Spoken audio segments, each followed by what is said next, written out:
Have you ever looked at a face in a crowd and felt a flicker of recognition, a haunting familiarity that you couldn't quite place? What if that feeling led you down a path so twisted, so heartbreakingly coincidental, that it redefined everything you thought you knew about fate? This isn't just another story. It's a chilling, true account of a young woman named Clara, whose simple act of kindness on a cold New York City street unearthed a secret that had been buried for over a decade. A secret that wasn't just a mystery, but a gaping, bleeding wound in her family's history. Clara, a 28-year-old artist with a keen eye for detail and a heart full of empathy, had just finished a late-night shift at her small gallery in Soho. The city lights glittered like a million frozen stars, but the biting wind cut through her thin coat. She clutched her worn-out sketchbook, its pages filled with charcoal portraits of everyday faces. The stoic librarian, the jovial baker, the brooding man playing chess in the park. She believed every face told a story, a philosophy that was about to be put to the most devastating test. As she hurried toward the subway, a figure hunched in the shadows of an alleyway caught her attention. It was a man, wrapped in layers of ragged blankets, his face obscured by a thick, matted beard. The air around him was heavy with the scent of old rain and desperation. Most people would have hurried past, maybe throwing a few coins into a cup without making eye contact. But something about this man, a subtle tilt of his head as he stared at the cobblestones, tugged at Clara's soul. It wasn't pity. It was that unsettling sense of familiarity.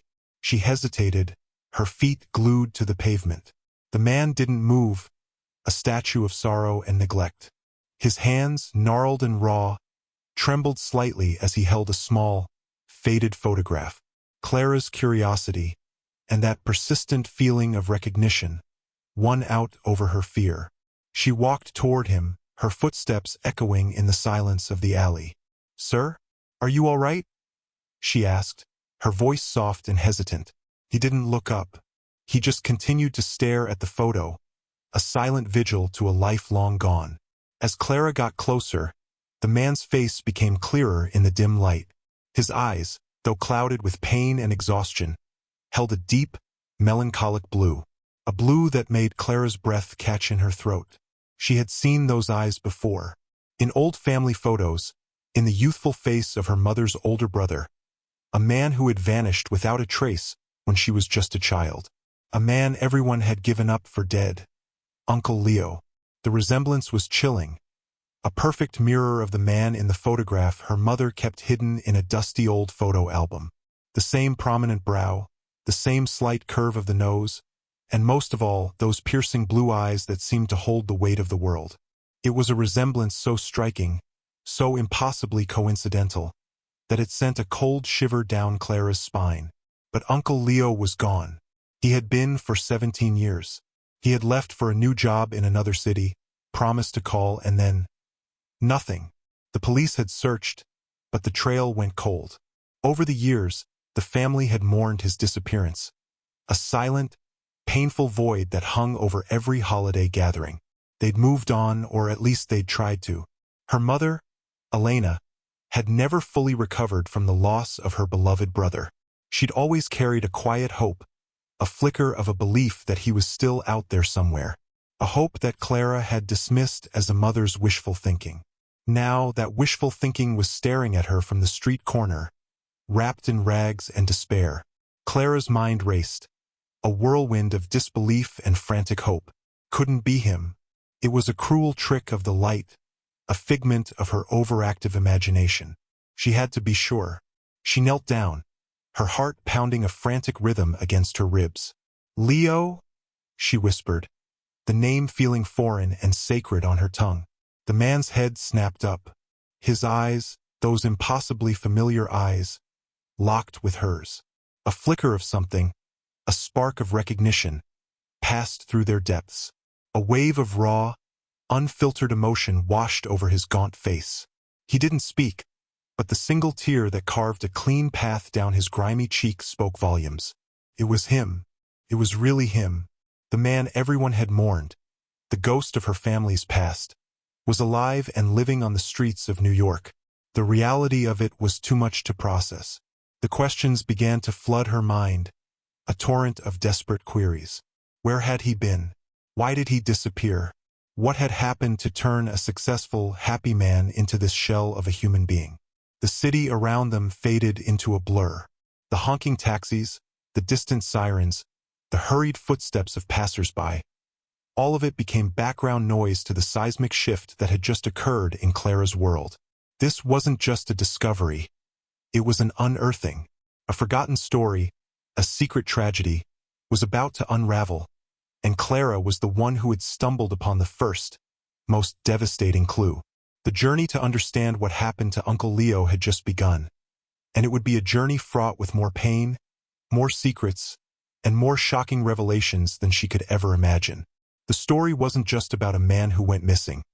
It was about the family he left behind and the truth they never dared to seek. The moment of recognition was a shock that rippled through both of them. Clara, still kneeling on the cold pavement, felt the full weight of her family's history crash down on her. The man, her Uncle Leo, was no longer a myth or a ghost. He was a tangible presence, a testament to a long-held tragedy. He lowered his head again, a silent retreat into his world of shadows. His single tear had been the only outward sign of the raw emotion churning inside him. Clara, realizing she had to act, placed a gentle hand on his arm. His muscles were tense, a clear sign of his deep-seated fear. "Uncle Leo," she repeated, her voice a mix of awe and sorrow. "It's me, Clara, Elena's daughter." The mention of her mother's name seemed to break through his defenses, and he looked up again, his gaze now filled with a desperate, tormented clarity. It was the look of a man who had seen too much, endured too much, and carried a burden too heavy to bear. Clara knew she couldn't leave him there. She had to bring him home, back to the family who had spent years mourning his loss. But he resisted, a silent, stubborn refusal. He shook his head slowly, the motion filled with a deep, crushing shame. He wasn't just a missing person. He was a man who had fallen, and the thought of facing his family in this state seemed to be the most terrifying prospect imaginable. Clara, however, was not easily deterred. She understood his shame, but she also understood the desperate need for her mother to see him again, to know he was alive. "We've been looking for you, Uncle Leo," she said, her voice filled with a pleading earnestness. "Mom misses you more than anything. Please just come with me. Let me help." It was a plea, not an order, and it was one that finally broke through his hardened resolve. He didn't say a word, but he slowly, painstakingly, got to his feet. Clara helped him up, the physical contact feeling surreal. His body was a fragile collection of bones and worn-out clothes, a stark contrast to the vibrant man in the photographs. The journey home was a silent, emotional pilgrimage. Clara called her mother on the way, her voice shaking with a mix of excitement and terror. "Mom, I think I found him," she whispered, the words barely audible. A stunned silence was her only response. Clara took her home, a quiet, unassuming apartment a few blocks away. Her mother, Elena, was standing in the doorway, her face pale and etched with a profound mix of disbelief and hope. The moment she saw him, her body went rigid. The man in front of her was not the brother she remembered, but the eyes, those unmistakable blue eyes, were the same. The years of pain, the long-held grief, all came spilling out in a single heart-wrenching sob. She rushed forward, her arms wrapping around her brother in a fierce, protective embrace. It was a reunion that was both beautiful and devastating, a collision of past and present, a moment that had been 17 years in the making. But the reunion was only the beginning. The next few days were a slow, delicate process. Uncle Leo was fragile, both physically and emotionally. He rarely spoke, and when he did, his voice was a raspy whisper, a ghost of the booming laugh Clara remembered from her childhood. He was haunted by something, a secret that had driven him to the streets and kept him there, a silent prisoner in his own mind. Clara and her mother gave him space, caring for him with a gentle patience. They fed him, clothed him, and created a safe haven for him to finally rest. As he began to heal, fragments of his story began to emerge, whispered in the dead of night when the nightmares became too much to bear. It wasn't a simple story of a man who had lost his way. It was a dark, twisted tale of betrayal and desperation. A story that began with a business partnership that went horribly wrong, a partnership with a man he had trusted implicitly. This man, a former close friend, had conned him, stolen everything he had, and left him with a mountain of debt and a threat that was so terrifying, it made him choose a life on the streets over the risk of endangering his family. The full weight of his story was a horrifying revelation. Uncle Leo had been a successful architect, a man who had poured his life savings and a small family inheritance into a new business venture with his friend, a man named Marcus. Marcus, a charismatic but ruthless individual, had manipulated the finances, siphoning off millions and framing Leo for the crime. He had even gone so far as to plant evidence and create a paper trail that made Leo look like the mastermind behind the scheme. When Leo confronted him, Marcus didn't just deny it. He threatened to harm Elena and Clara if Leo ever went to the authorities. He had a network of powerful and dangerous people, and he made it clear that he would do whatever it took to keep his secret safe. The threat was so real, so terrifying, that Leo chose to disappear, to become a ghost, a sacrifice to protect the family he loved more than life itself. He had lived for years in the shadows, a man on the run from a phantom enemy he couldn't fight. He was a hero in the most tragic sense of the word, a man who had given up everything to save the people he cherished. But the story didn't end there. Marcus, the man who had ruined Leo's life, had not stopped. He had moved on, building an empire on the ruins of others' lives, and he was now a prominent figure in the city, a wolf in a suit, hidden in plain sight. The chilling truth of Uncle Leo's sacrifice hung heavy in the air. The story wasn't just a tale of loss. It was a shocking account of calculated cruelty and a family's unwitting suffering. The man, Marcus, was a ghost from Leo's past, a villain who had succeeded in his sinister plot and vanished, leaving behind a trail of destruction. But he hadn't vanished. He had thrived. Now, with Leo safe, the anger and the need for justice began to burn inside Clara. The fact that Marcus was a well-respected figure in the city was a cruel irony, a slap in the face to everything her uncle had endured. She started to do some digging, using her art gallery's network and her own research skills. She looked up Marcus, and the results were even more infuriating than she had imagined. He was a self-made millionaire, a philanthropist, a man with a squeaky clean public image. He had a beautiful wife, 2 kids, and a portfolio of properties and businesses that had seemingly appeared out of nowhere. It was a life built on a lie, a carefully constructed facade hiding a dark, rotting core. Clara's resolve hardened. She knew she couldn't just go to the police. Marcus had covered his tracks too well, and his threats were still a very real danger. She needed proof, undeniable evidence that would not only expose him but also protect her family. She started by looking for anyone who had been associated with him, anyone who had worked with him in the past. It was a long, frustrating process. People were either too scared to talk or had been paid off to keep silent. But then she found a small, almost forgotten article in an old newspaper from 17 years ago. It was a brief mention of a small-scale real estate fraud case, a case that had been mysteriously dropped due to a lack of evidence. The case involved a small shell company that was linked to Marcus. It was the first breadcrumb, a tiny crack in his carefully constructed fortress. Clara, with a new lead, followed the trail, a relentless detective on a mission to avenge her family. She found another former business associate of Marcus, a woman named Sarah who had also been conned by him. Sarah had been a victim of his charm and his ruthless business practices. She had lost everything, but unlike Leo, she had decided to fight back. She had gone to the police, but her case had been dismissed, and she had been forced into bankruptcy and silence. Sarah, a bitter but resilient woman, was initially hesitant to speak with Clara. She had been burned once, and the thought of revisiting that dark chapter of her life was too painful. But Clara's story, the tragic tale of her uncle, touched a nerve. Sarah, too, had been threatened, and she recognized the same pattern of intimidation and fear. The two women, united by their shared history of being wronged by the same man, decided to work together. Sarah had kept all her old documents, the meticulously filed records of their business dealings, the emails, and the financial statements that proved Marcus's deception. She had even managed to get her hands on some of his personal files before he had them erased. A small act of defiance that had been her only comfort for years. Together, they started to piece together the puzzle, connecting the dots that the police had either missed or been paid to ignore. They found bank records that showed large, unexplained transfers from Leo's business account to Marcus's private offshore accounts. They found forged signatures and a secret ledger that detailed Marcus's illegal dealings. It was a mountain of evidence, a damning indictment of a man who had built his empire on the ruins of others' lives.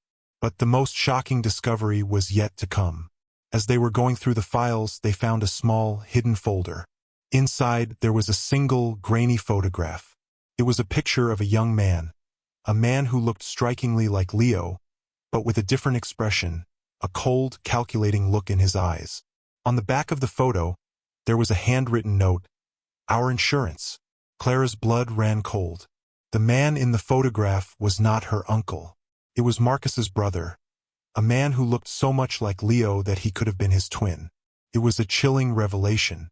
The threats weren't just empty words. Marcus had a plan, a backup, in case Leo ever decided to fight back. He had a look-alike, an innocent pawn, or perhaps a willing conspirator, ready to be used to frame her uncle and protect his secrets. The whole scheme was a terrifying web of deceit and psychological manipulation, a cold-blooded game where Leo was the main player and his family was the prize. The fact that Marcus had gone to such lengths to create a doppelganger was a testament to his ruthlessness and his paranoia. The story was no longer just about a missing man. It was about a hidden twin, a terrifying secret, and a villain who would stop at nothing to get what he wanted. The discovery of the look-alike was the final, devastating piece of the puzzle. It explained everything. The lack of evidence, the police trail that went cold, and the terrifying threat that had forced Leo into hiding. The full scope of Marcus's malevolence was now terrifyingly clear. He was a master manipulator, a puppeteer who had pulled the strings of people's lives for his own gain. But now, with the evidence in hand, the tide was turning. Clara and Sarah, armed with a mountain of proof, decided to take their case directly to the authorities. But not just any authorities. They went to a specialized task force that investigated white-collar crime, a team of dedicated professionals who were not easily swayed by public image or political pressure. They presented their evidence, the years of research, the detailed documents, and the horrifying photograph of the look-alike. The investigators were stunned. The case, which had been buried for years, was now resurrected, a phoenix rising from the ashes of a forgotten crime. The investigation that followed was swift and decisive. The task force, with Clara and Sarah's help, started to unravel Marcus's entire network. They found other victims, other people who had been conned and threatened into silence. They found the real paper trail, the hidden accounts, and the forged documents. The entire house of cards that Marcus had built began to crumble. He was arrested, not for one crime, but for a long list of them: fraud, racketeering, money laundering, and, most chillingly, the psychological torment of his victims. The arrest sent shockwaves through the city. The man who had been a symbol of success was now a convicted criminal, his carefully constructed life in ruins. The media went wild, a frenzy of headlines and news reports that finally brought the truth to light. The story of Leo, the man who had sacrificed everything, and Clara, the niece who had found him, became a symbol of resilience and the unwavering power of family. For Clara, the victory was more than just a win for justice. It was a personal triumph. The ghost of her uncle's disappearance had haunted her family for years, and now it was finally laid to rest. The truth had set them free. Her mother, Elena, was a different woman. The weight of 17 years of grief had been lifted, replaced by a quiet, profound joy. Uncle Leo, now on the path to recovery, was slowly, painstakingly, putting his life back together. He had a long road ahead, but he was no longer alone. He had his family, a family that had never given up on him, even when they thought he was gone. The story of his return was a testament to the enduring power of love and the unbreakable bonds of family. He started to speak more, sharing stories of his life on the streets, the kindness of strangers, and the moments of despair that had almost broken him. But he also spoke of the moments of hope, the small acts of charity that had kept him going. He was no longer a ghost, he was a survivor. And Clara? She had a new purpose. She had started a foundation to help homeless individuals, a charity dedicated to providing not just shelter and food, but also a sense of dignity and hope. Her art, which had once been a way to capture the faces of strangers, was now a way to tell their stories, to give a voice to the voiceless. She created a series of portraits, a gallery of faces that were often overlooked, and the proceeds from the sales went directly to her foundation. It was her way of turning her family's tragedy into a force for good, a way to honor her uncle's sacrifice and to give back to the community that had, in its own way, looked after him for so many years. The end of the story wasn't a perfect, fairy tale ending. Uncle Leo still had a long way to go, but the family was together, and they were healing. The pain was still there, a scar that would forever remind them of what they had lost, but it was no longer an open wound. It was a memory, a testament to the strength of the human spirit. And that, my friends, is the power of a story. A story that reminds us to never give up, to never lose hope, and to always look closer, because sometimes the most profound truths are hidden in plain sight. If the story touched you, if it made you think, please give this video a thumbs up. Your support helps us tell more stories like this, stories that need to be heard.